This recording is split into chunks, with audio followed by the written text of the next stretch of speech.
Good morning, guys. I am so glad that y'all are here and ready to learn. So we had a nice activity this morning, and now you have logged in and you're watching your math lesson for the second day of school. And I know it might seem like things are going fast.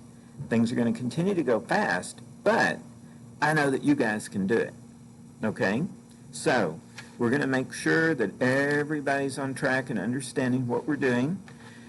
And today we're working on multiplication again.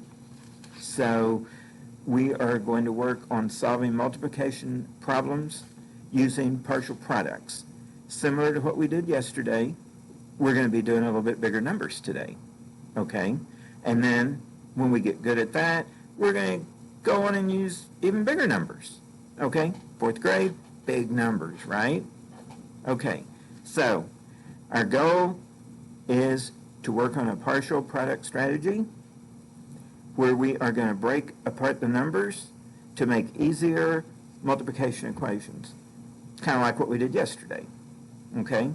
So I want to be sure that you take a minute and that you have all your supplies, that you have your math notebook, and that you have the page that we started working on yesterday about Mr. Jones and the carnival. So I'm going to give you a second to go ahead and get that. Be sure you have a pencil ready because you're going to be doing some writing during this lesson. Okay?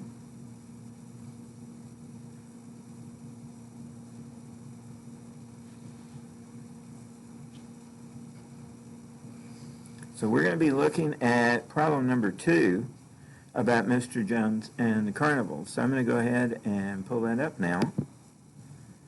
And you should have the page that has problem number 2 saying, Mr. Jones purchased 6 giant boxes of candy bars.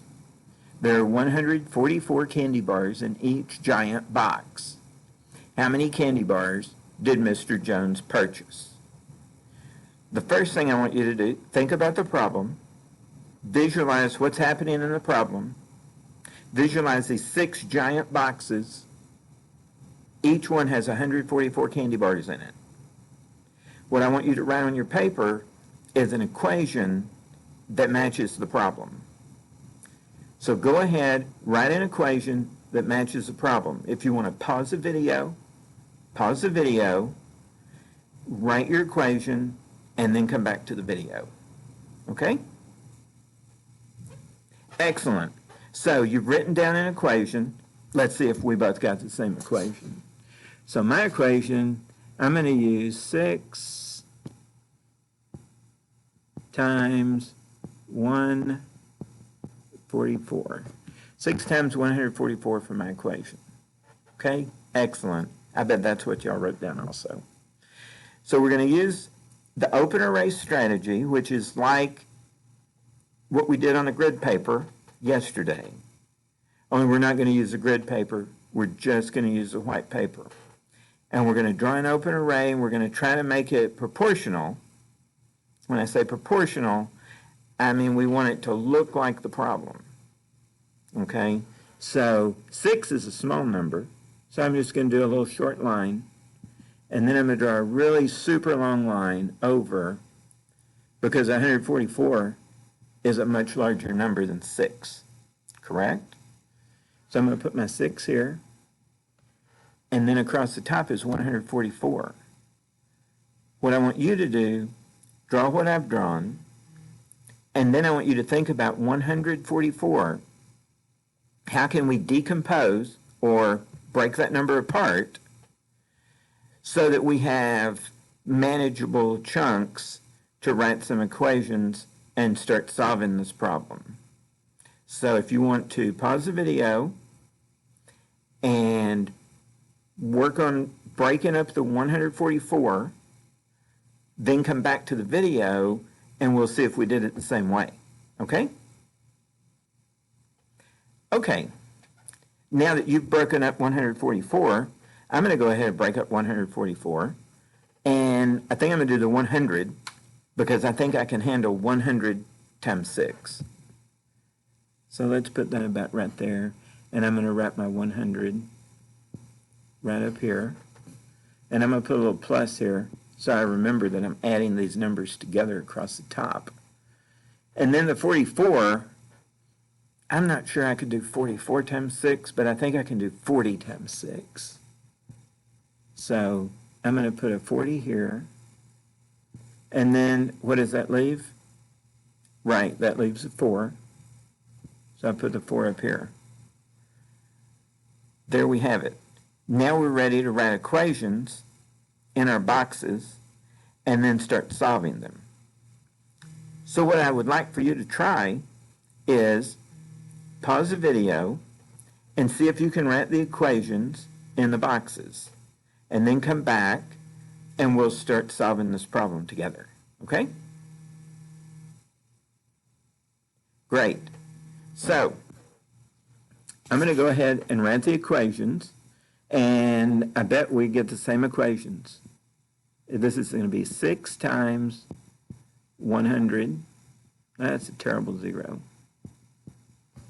And then over here I have 6 times 40. And then in the little box I have 6 times 4.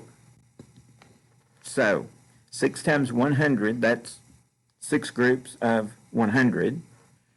And I think we probably have that, 600. And then I have 6 times 40. I think I want to do 6 times 4 first, and then I'll come back to the 6 times 40. So what is 6 times 4? 24. That's correct. So if 6 times 4 is 24, 6 times 40 is going to equal 240. Okay? Very good. What do we think the next step is? Right.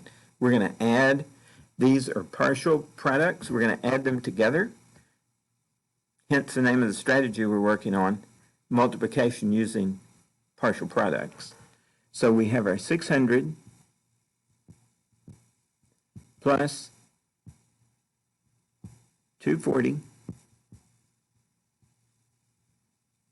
plus 24. So I have a 4 plus a 2 is a 6. And then 6 plus 2 equals 8. 6 times 144 equals 864. Okay?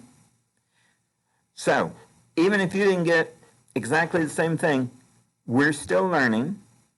And I want you to look at your paper, look at the example that we have up here, and be sure that you have a correct copy of what we've worked on. Okay? Because we're going to be working on some more problems like this later today. Okay? So, I want you to think about yesterday when we did an array, we did it on grid paper, right? And we could see all the squares, and if we wanted to, we could actually count all the squares. That takes some time. And we're trying to be more efficient in our solving of these problems. Now, did our grid paper have 144 squares across the top of the paper? No. So we couldn't efficiently put this problem on grid paper without taping a bunch of pieces of paper together. Do we have to see the squares? Or can we just write the 100 up here and we know that that represents 100 squares? And the 40 represents 40 squares. Okay? So we call this an open array. Open because it doesn't have all the little grid lines. Okay?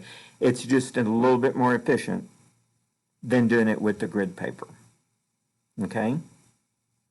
So, what you're going to work on today is some more multiplication problems, and I want you to really think about visualizing the problem and working to solve them using the open array and decomposing the numbers so that you have some efficient equations to work with. You're going to be completing pages 61 and 62. And remember that you need to show your work, and you're going to be turning in page 62 today. Okay? If you put work on a separate piece of paper, There's some space on that page. You might need more space. That's okay. Just be sure that you get pictures of all your work when you submit it. Okay? Now, don't forget that this afternoon, when my office hours are, so that you can come and pop in on the Zoom if you have any questions, you're stuck on something, having a problem with technology, anything at all, come see me during office hours or send me an email and we will be able to get it worked out and I'll be able to help you because I want to be sure everybody's understanding this problem. Okay? Where this is a new strategy and the numbers are going to keep getting bigger. So we need to be sure that we have a good, solid understanding of this strategy before we move on. Okay?